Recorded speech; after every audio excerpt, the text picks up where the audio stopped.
and then you raise your hand and you get the beer in your hand. This is useful technology. This is the technology we need. I just need the drinks in my hands pronto.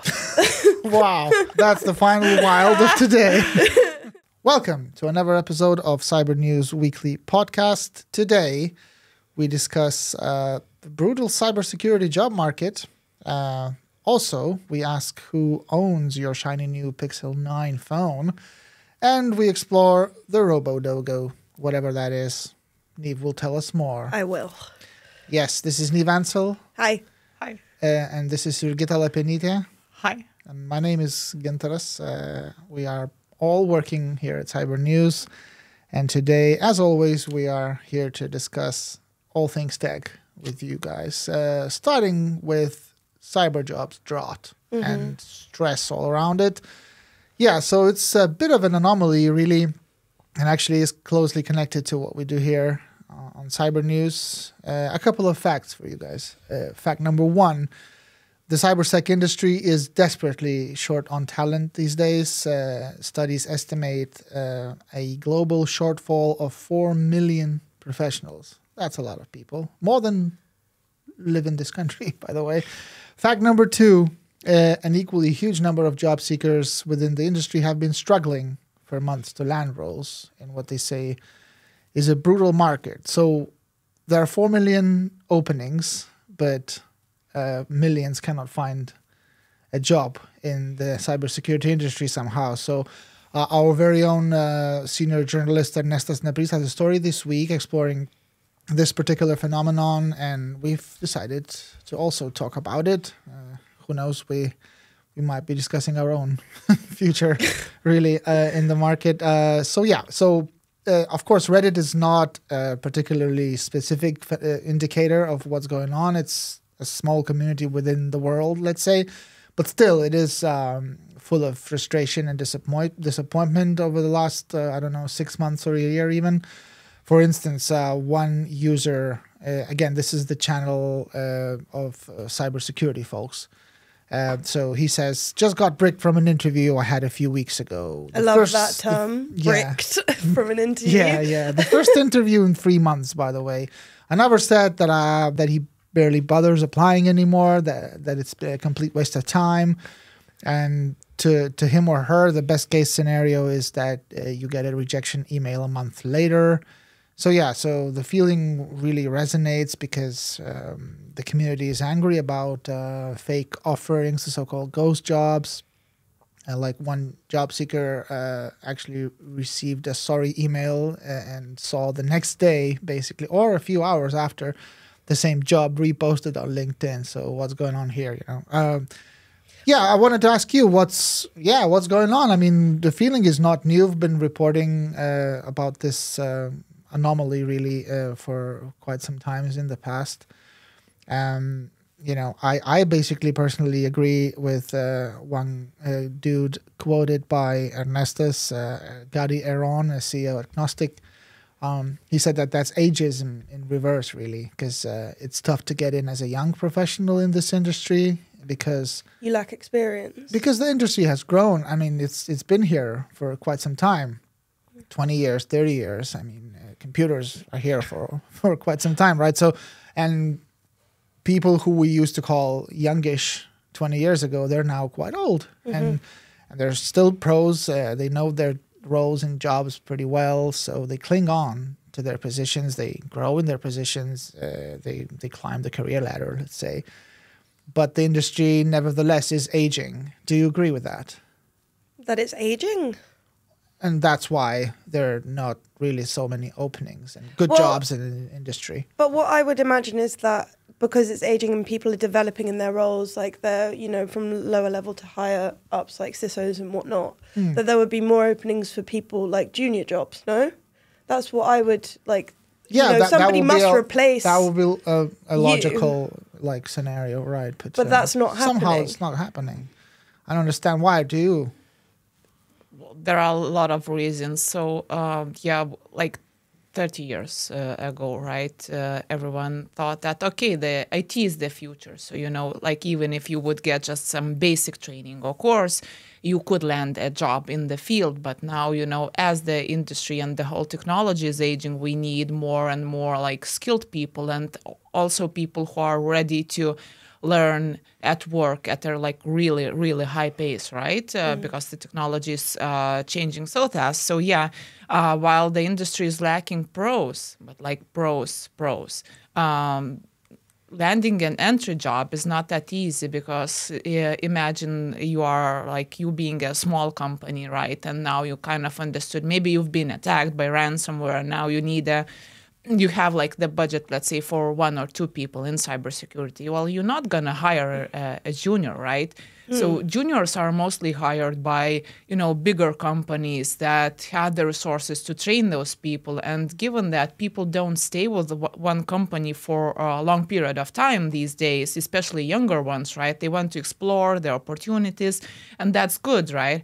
But also, it takes a lot of money and other resources within the company to train that person, right? So sometimes they're better off just not filling that position. So, but at the same time, I mean, even the bigger ones like Google, Meta, or Amazon, they're laying off people left and right. 2023, according to Mark Zuckerberg, was the year of what was the efficiency, and he let go 20,000 people. Amazon numbers are more modest, but still thousands of people were said goodbye to. Google, same. Microsoft, same. So, I mean, even yes, it's probably still easier to get a job in Microsoft or Google, plus the shiny offices and the hybrid model and whatnot. But even then, I mean, people are being let go. Managers or junior levels, I don't know. But it's a bit of a conundrum, isn't it? But it is said that in those companies, only approximately like 30% of people actually work. Wow, don't be Elon. Don't be Elon. But I think that's true. And I think, like the obvious solution for some of the companies that have the money, we need to solve something. So, okay, we bring another person on board, right? And sometimes, yes, it's just a matter of optimization or setting your priorities, right? So that you don't maybe always need more resources and more hands. So I would also challenge that shortage, that 4 million. Do we actually lack that many, Because companies, there are a lot of, job postings there. And I don't see them kind of, being unfilled for half a year or more. The problem is also that people, especially those senior people that are being hired by the company's CISOs, right? They get a lot of like responsibilities and spotlight on them because, of all the attack perimeter, that is so broad these days. And then they don't stay with the company for too long. They just say, okay, this is too much. I'm tired. I'm too stressed. And then they leave. And then they go somewhere else to get burned out somewhere else. But maybe those postings are also ghost jobs as well. I mean, this is probably a matter of reputation for some.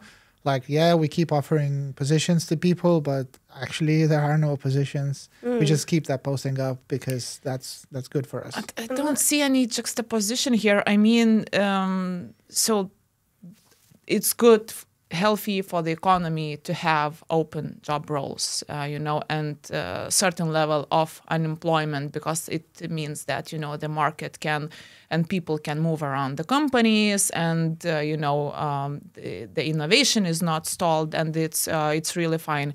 But, the problem with statistics is that let's say the average salary is growing, but it doesn't reflect on individual life, right? Because some people might be out of jobs and struggling or stuck with the company, that doesn't pay well or even pay on time, and I think that's what we are seeing here, right? Some people have trouble landing a job, and we don't know why. We just know what we read. There might be quite way more colors to it, right? So we also, it wasn't a cybersecurity job, but I also put a posting online like a few weeks before saying we are like looking for a creative writer. I got like 60 applications on LinkedIn, right? I think just like a handful, maybe 10 were like appropriate ones where a candidate actually put an effort into kind of writing a few sentences about them. Like also the majority of them, I don't know, like 35 or 40, you could see that they probably didn't even read the job posting because, they didn't meet the basic criteria for that. So if I go on applying to those jobs, right, and then I complain that, I can't land the job, well, maybe do a better research when you are actually applying, because that's what companies also like, right? So that you did the research and then that you show or at least pretend that you are really interested in landing a job within that company because it kind of resonates with your values and whatnot. So there's like way more to this. And also, do these people have the right qualifications for that job? Do they have the right attitude? Of course, some job postings, they are silly and there's like too much focus put on AI, I guess. But we can see also people and, cybersecurity, maybe not pros, but, pros want to be also kind of getting all certificates and some trainings in AI and whatnot. So, yeah, but also that very number that there's a shortfall of 4 million people sorely needed in the cybersecurity industry also, I think, reflects the idea that around the world, maybe cybersecurity still isn't being taken seriously by companies that need cybersecurity, like departments or people responsible for it, because they're being breached, the data is being stolen, and they still don't see it as a vital department or a tool in the company. But also trace it back to the source of this number. This is the Association for Cybersecurity Pros, right? So, that's their estimation. That's their account. We as journalists could also say that the world desperately needs journalists, right? In this age of... There's a shortage of 20 million. And yet, like 10% of journalists' workforce in the US was let go last year. So, the way we see it might not be necessarily the same way, as so companies see it. So are there 4 million open job postings? I highly doubt that. It's more like estimation that, we would be better off that's with what we're saying, 4 that million. There's a shortfall and there's not enough job openings. But I think that it's more of being actually too conscious about like not trying to hire people and also, like you've said, not willing to train people to, be able to fulfill these positions, because there's like a load of false advertising basically saying that if you get a few certificates of like AWS or like, all this other kind of stuff, that you can land yourself an entry job, but that's not the case. Like I used to interview a load of computer science students, and they said that they even struggled to get internships at major tech companies, and even startups, it was difficult. And I think that might be a part of the problem, is you don't give people the opportunities to have an experience when they're studying what they want to do, and then they struggle to get trained in that certain area. Yeah, they do, a bachelor's degree or whatever, but they're struggling to be trained, and therefore they're not getting entry-level jobs. But who's getting them then? Well, maybe no one. There's 4 million. No, but entry jobs are still filled somehow. They're still filled? Okay. Yeah, I mean... Or they're struggling to get jobs in general. Well, some people are also everywhere, I guess. Some people are and will be struggling no matter what. And, we don't really know the lives of these guys that we are talking about. They just shared bits and pieces. I'm sure there's more to that. And, some people might have really unfortunate experiences, just... being unlucky sometimes, But I guess to blame the whole kind of system is easier than to turn around and say, maybe I didn't get this job because I'm not, number one, qualified enough to do it, because I was told that I need a certificate and that's it. Also, qualifications these days, they are not enough. You need to kind of... And, the way I hire people as well. So, yes, qualifications and professionalism is very important, but also what about that person? Is he eager to learn? Because this is definitely, there's a lot to learn on the job and not in the university anymore, right? Yeah, There's like for sure. you go into a company and you learn there. So is that person eager to learn? Will she work well with like other colleagues? How does that person fit into the cultural values and whatnot? There's so much more to this than just, oh, I'm the best for the job. Sometimes, and I got rejected once because they said, oh, I have too high of qualifications, and what I wanted at that point is I needed money, therefore I needed the job. And I was willing to do that job which wasn't too challenging. And they said that, okay, You're you might do well for like 3 months, but then we'll have a problem because you'll want more. And what we need is someone to actually do that entry-level job. So in some cases, maybe someone is actually too experienced, for the entry level.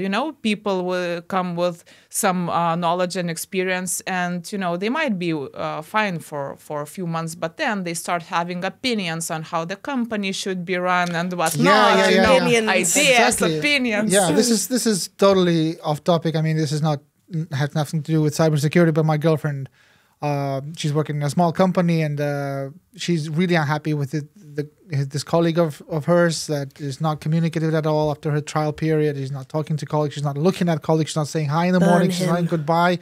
It's a she. Sorry, she. Anyways, but and she told me that this once that, I mean, maybe she has experience, this girl. But my girlfriend said maybe we should have hired someone who is totally like new to this thing, but at least she would be eager, because that's a very important criteria. Because everyone can learn.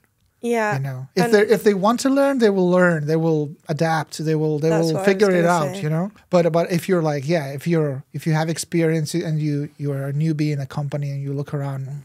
I don't like that. I'm going to say hi to anyone. You've already got your fixed ideas on the way things should be. And I think maybe with a lot of like older people, they have like a understanding of the way that they should work and what should be going on there. And I feel like that's quite hinders, your company significantly, because you're not willing to adapt to the changes. And especially in cybersecurity jobs, you need to continually be able to adapt. So I don't know. Yeah. But also remember, we just talked a few weeks back about people actually juggling jobs. So why some people are having trouble finding one. Other people have multiple jobs. So on some they pretend that they work, meaning that company probably doesn't really need them in that case. And there might be some place for optimization here, but I would like the bottom line for this in the cybersecurity industry, though. I'm sorry for interrupting. No problem. Is it's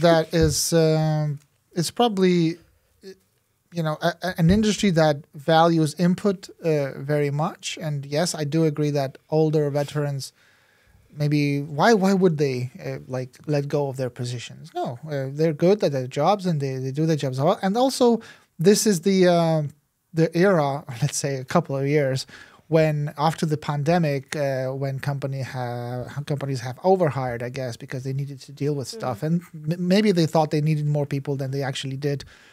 And now, like I said, all around they're letting people go, and this is probably a couple of years of efficiency, really. And then this is a temporary situation, I would presume. And these jobs, the industry, the area is too important to be like neglected in terms of jobs. I think they will come, and they will, the giants at least they will decide one day that we need to expand.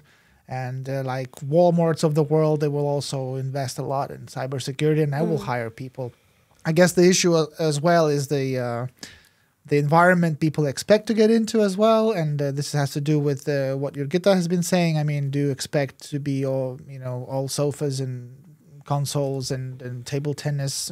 Moving on, there's a new Google Pixel 9 phone out, and it's pretty invasive.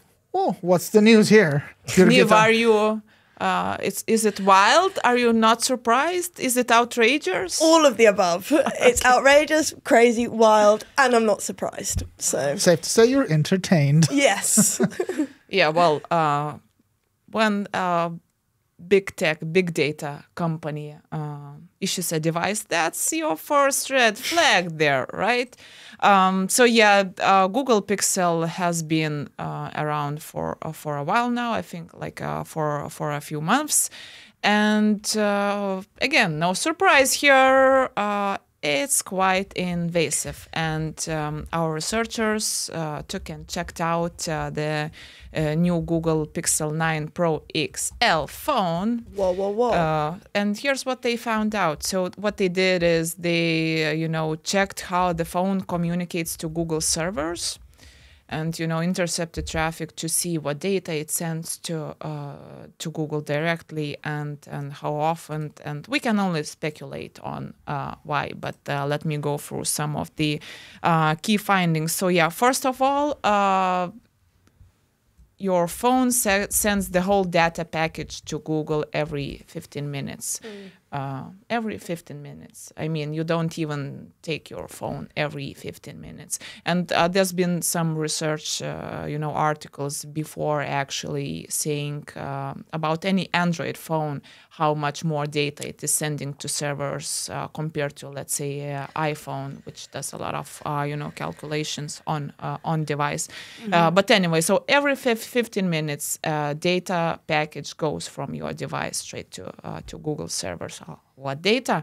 Some of that data, of course, it's seems quite natural, quite makes sense, right? So it would be like they do it like location or device settings. It checks whether your phone is connected to cellular or Wi-Fi network, or all of these things, which kind of makes sense. You think, okay, Google maybe needs that data, so it could see,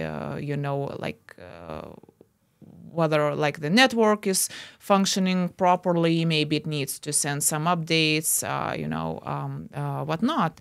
But it also sends your email address to every time, maybe not every 15 minutes, but kind of it checks it from time to time, which is weird because of all the anonymization practices, right? It's like while they can obviously access your device remotely, they should not be able to tie it to you, to kind of say that, okay, this phone belongs to Neve or anyone else. So that's a red flag. So again, not only email address, phone number, location, which does make sense to a certain extent. A lot of statistics, right? Also, the research that our in-house hackers did showed that they actually have some remote control capabilities, something that we've been, suspecting for quite some years. Again, that, okay, if I have a phone and it's connected to the internet, there is a possibility, to access that phone remotely. We just use that. Oh, hackers do that, but they are, just criminals, just crooks, and they pursue illegal means to do that. But we also know that, now there is some evidence that the company could also, in theory, access your device remotely, and then if it can do so, then maybe it could be, approached by law enforcement. The main fear when you have your phone on you. So a lot of privacy concerns here. Some of the things like why Google uses that data. So this is a big tech company, right? It makes its money from advertising mostly. Like last year, I think it got over $300 billion in revenue, and 240 billions out of those 300 came from the advertising services. What does that mean? That they need to serve you good ads so that they could grow and could sell you stuff, right? And especially moving into the future when all the media and online experience is becoming highly personalized, meaning tailored to you. And my experience online is very much different from yours. We all see different things based on our browsing history, our age, likes, dislikes, hobbies, whatnot. So Google needs to know you. Yeah. Who you are, where you are, like how you function, what you like, what you hate, what you talk about, because Google Pixel, again, they challenged it, but I disagree. They can listen, and some companies, like third parties, are advertising that they can actually tailor ads by tapping into your phone and listening into your conversation. So it needs to know you. So it needs a lot of data, right? Some is more technical, but the location is obvious, and we know like one company, right, that then Google is no longer working with it, but the company actually even advertised on their website that they can, there's a different pricing, but depending on how far that person is from, let's say, a certain store, but they can, tap into people's phones, listen to the conversations, and then, you just happen to talk about the hammer that you want to buy, and next thing you know, like an ad pops with a hammer that you can buy in a store, which just happens to be nearby, just around the corner. So how does it know that all? It feeds on your data. And this is so convenient. This is convenient. This is convenient, but terrifying. Yeah, well, still, it's pretty ironic to hear you talking about privacy when there's a camera in your earring. It's an eye. It's an eye. It's a camera. But it's just two small sisters, not one big brother watching. Nicely said. Yes, indeed. Can I say it's wild? It probably is, but to me, this story is it's new because the data about the data is new, but it's also just a reminder that we're never really lonely when we're alone, because if you have your device with you, you're not alone. But it's getting way worse. I mean, we already knew to some extent, right, that there's an exchange of data between the phone and the server, right?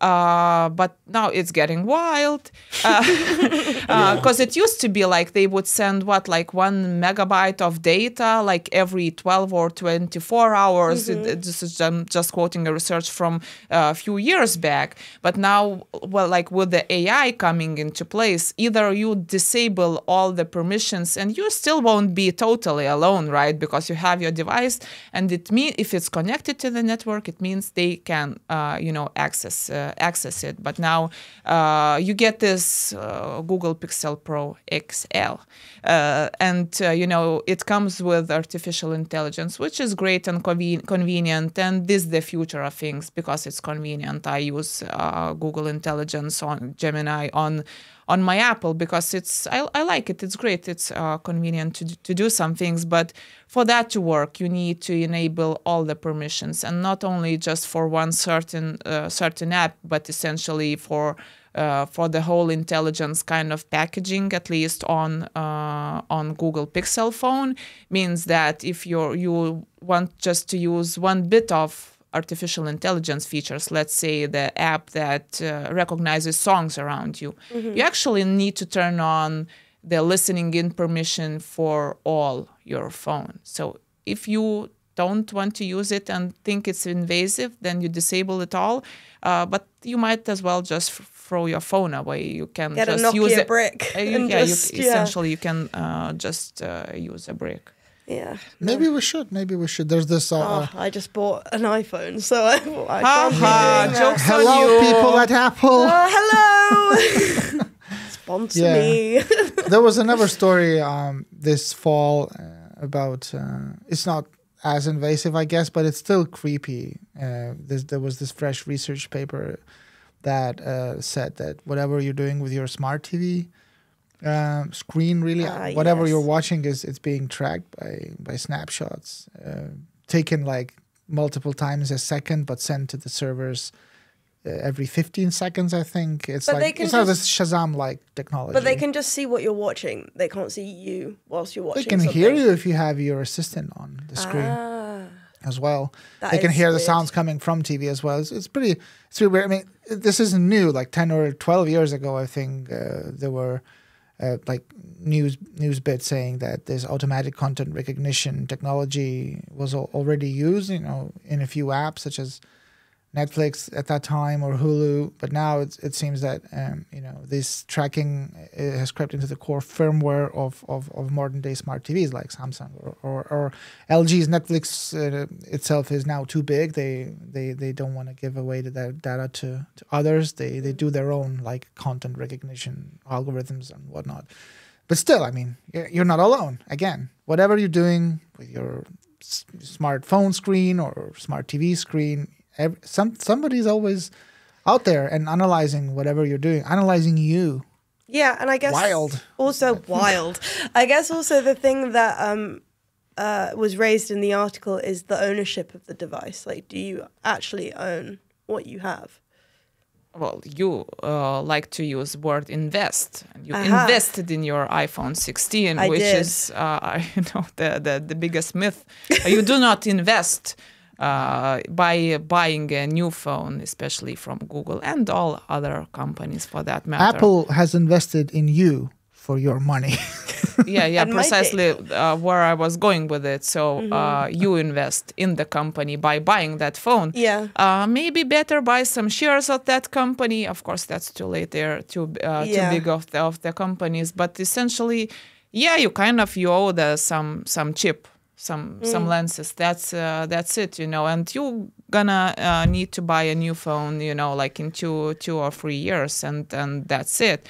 The problem is that these companies, again, feed on our data. Google built the whole big business, on data essentially. And, you kind of continue providing those companies your information, including like some very sensitive one as location and contact details and many more records. But also you are willingly buying a phone from the company, not from any third party, but from the company. Like why Google is even doing with devices. It's not going to be like a big business, like big source of revenue for them. What they need is not your $1,000 there. It costs 1,000 or more. Checked on Amazon elsewhere, it's like $1,200. So that 1,000, yes, they will use it as well. But what they need more and what is more expensive is your data. And not only because of you, right? You might, let's say, not have money or don't be buying much, but then they collect all that data together and they can track, the whole user group, like how they're using their phones, what are they buying, what are their habits. They can, use some predictive technology on, what the next trend is going to be. And not only like in tech market, but elsewhere, like will people buy Halloween costumes? They can see it from your like browsing habits and like some other data on your phone that, and then sell that insights to other companies. Oh, we see from like people's browsing data that, Squid Games costumes or something else is going to be a big trend. So if you don't have one yet, go and manufacture because it's going to be a big hit. There's going to be a shortage of that, and that's how you can make a business, right? So that kind of collective data, that data pools, they are very, very important to those companies because they see the trends, they can sell the trends, and many companies can capitalize on those insights. Well, information is power essentially, and Google has become like a major powerhouse here, right? Selling you a device and then, taking your data from that device. So it's the illusion of ownership. But Google actually owns you if you have a Pixel phone. No one owns you and you own nothing. I'm joking.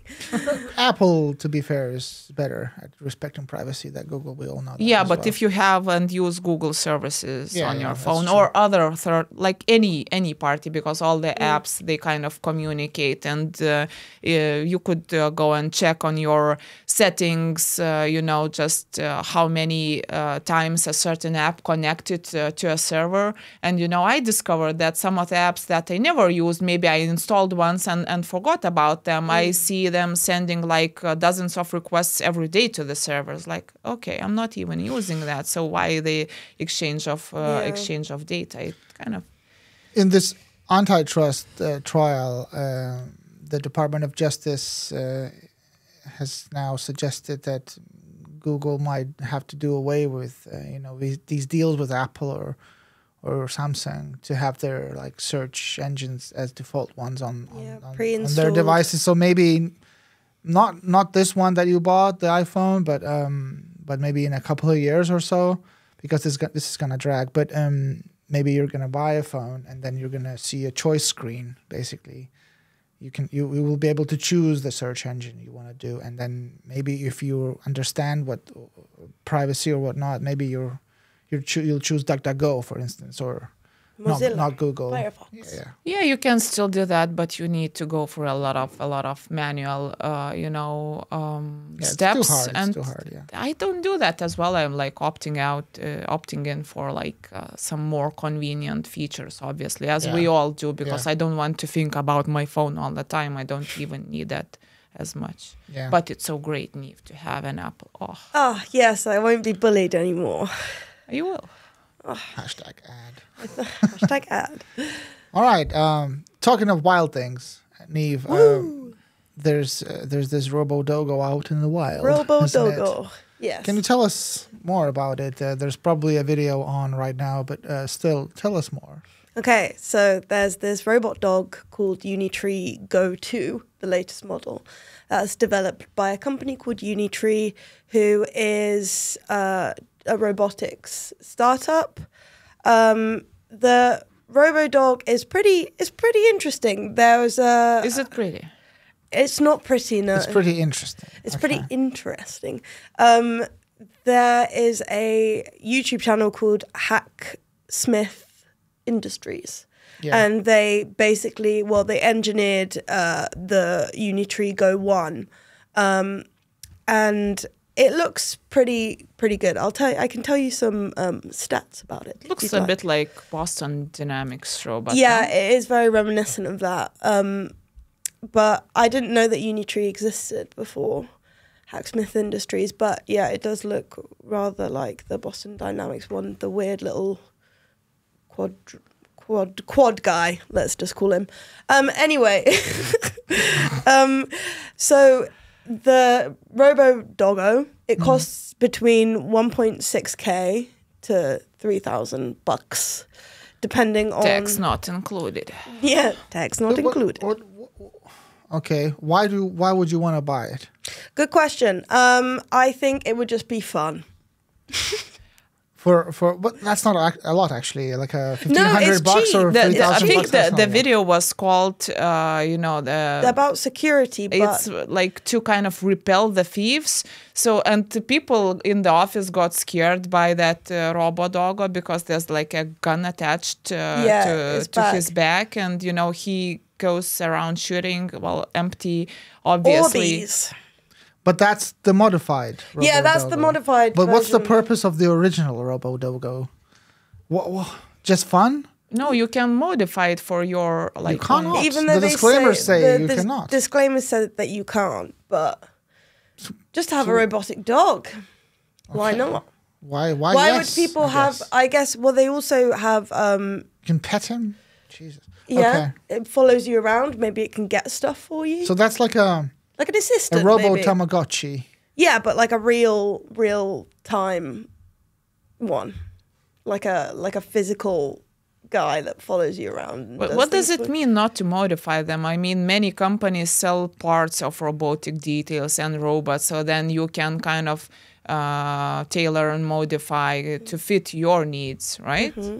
Yeah, so what if I want to just kind of add, I don't know, like a LED lamp on its head, so I'm not allowed to do that, or like not allowed to do that and then sell it, like to modify it in that sense. But if I want to be it to be my butler at home, I think the disclaimer. But I asked that question. Do you know what does it mean, like the not modify? No, it just says it's a civilian bot, so don't modify it, so that you shouldn't weaponize it, which is what Hacksmith did.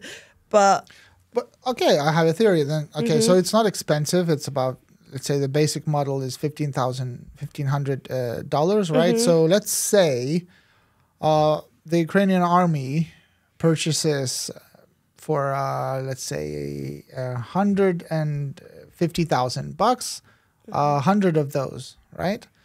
And they modify it by sticking a grenade or whatever. You know, we all know about the World War II grenade dogs, right? That ran to the tanks of the enemy and exploded then. It's horrible for the dogs, obviously.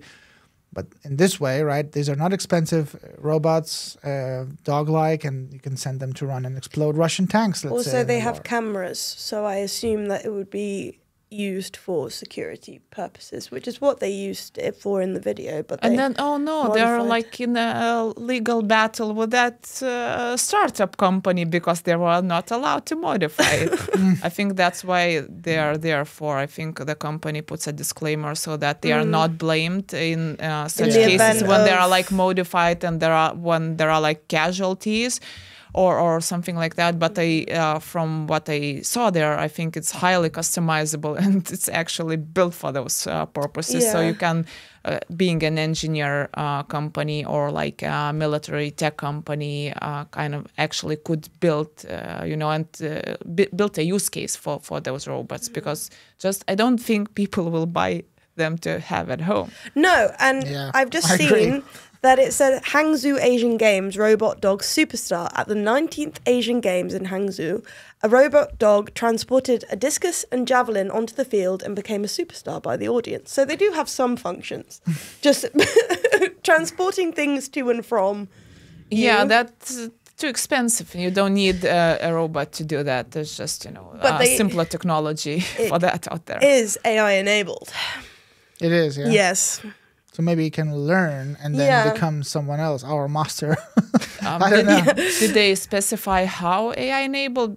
Isn't just a buzzword that because everything is AI enabled. We are as well because we use AI. So it says AI enabled we are AI powered humans. We are AI enabled. It says through large-scale AI simulation training, the Go2 robot has learned advanced gaits such as upside-down walking, adaptive rollover, and climbing over obstacles with excellent flexibility and stability at the same time. Nice. Useful. Tell more about how they customized it. Yes. That company. So, it's way cooler than the original. Yeah, so Hacksmith, the YouTube channel, very cool, discovered it courtesy of Video Guy Mantis. And basically they've created an array of amazing things. It all kind of started in a garage when some guy made some Wolverine kind of claws and thought, okay, this could be something. So what they say they make the impossible possible by making props and stuff that come from popular TV and film, like Thor hammers and stuff like that. They did a collab. Man. And Iron Man suits and all that kind of stuff. So basically what they did is they took the Go1 made by Unitree and they engineered some kind of a box with a lot of little mechanical elements in it, stuck it to the dog's back and affixed like a machine gun barrel almost that can kind of fire off multiple, you know what Orbeez are? Mm-hmm. Yeah, fire off multiple Orbeez. And they did a test on a range of different like things like drones and the Robodog and other cameras and stuff to try and see if this would deter intruders. So yeah, it was a pretty interesting watch, I must say. But also, if I don't see like a use case application here. I mean, so what intruder is scared of is the sound mostly, because it kind of gives you an impression that it actually shoots bullets. It doesn't. But why don't you just deter thieves with the like actual sound, which is a very cheap solution there?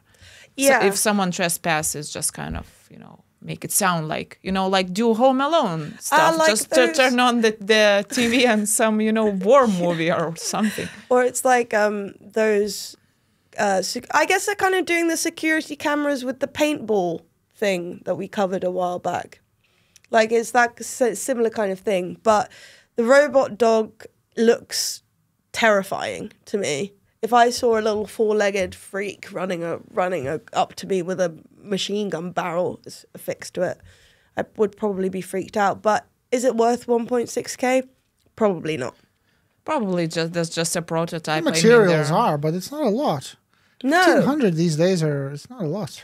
But then again, I don't know really what you'd use it for. Surveillance? I think that's more of a prototype. I mean, they're just kind of figuring out what they can build. And we know, again, that someone exploited Boston Dynamics robots, Robodogs, to actually shoot, and to actually be used in the war, right? So the next step might be actually using them somewhere in the battlefield, right, where it does make sense to kind of scale the production and whatnot. This seems like a kind of funny, interesting experiment. Cheap. It seems like it's really cheap to build that sort of lethal robot, right? Also, I remember I wrote a while back a story about the San Jose Police Department who used a robotic dog made by Boston Dynamics to apprehend a suspect who was armed. So maybe police force and other sectors will utilize these robots. It won't be for us. It will be... Didn't end well for that robot as far as I remember. No, it died, I remember, and it had to be replaced. It didn't die. Malfunctioned, yes. Beyond repair. It's not. Let's not project, I project my human emotions onto inanimate things. That wasn't an animal. That was inanimate. Okay.